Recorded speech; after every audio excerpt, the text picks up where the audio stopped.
আজকে আমি বানিয়ে দেখাবো বোয়াল মাছের পাতোড়া। এখানে আমি 700 গ্রামের মতো বোয়াল মাছ নিয়ে নিয়েছি। দিয়ে দিচ্ছি কিছুটা হলুদ গুঁড়ো আর দিয়ে দিচ্ছি স্বাদ অনুযায়ী নুন।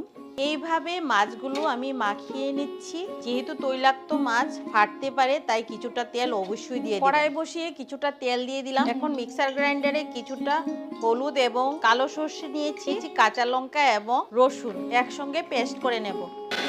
পেস্টটা আমার হয়ে গেছে। একে একে মাছগুলো আমি দিয়ে দিচ্ছি ভাজার জন্য। ঢাকা দিয়ে দিলাম। মাছগুলো আমার ভাজা হয়ে গেছে, এতটা তেল লাগবে না, কিছুটা কমিয়ে নিচ্ছি। এই তেলেই মশলাটা দিয়ে দিলাম আর মিক্সার বাটিটা ধুয়ে কিছুটা জল দিয়ে দিচ্ছি। তো ঢাকা দিয়ে দিলাম। ঢাকাটা উঠিয়ে সামান্য নুন দিয়ে দিলাম। আর এই রান্নাটাতে আর হলুদ লাগবে না, একটু ঝোল দিয়ে দিলাম। মাছগুলো ছেড়ে দিচ্ছি, আবারও ঢাকা দিয়ে দিলাম। পাতোড়াটা আমার হয়ে গেছে। যদি রেসিপিটি ভালো লেগে থাকে অবশ্যই সাবস্ক্রাইব করে পাশে থাকবে।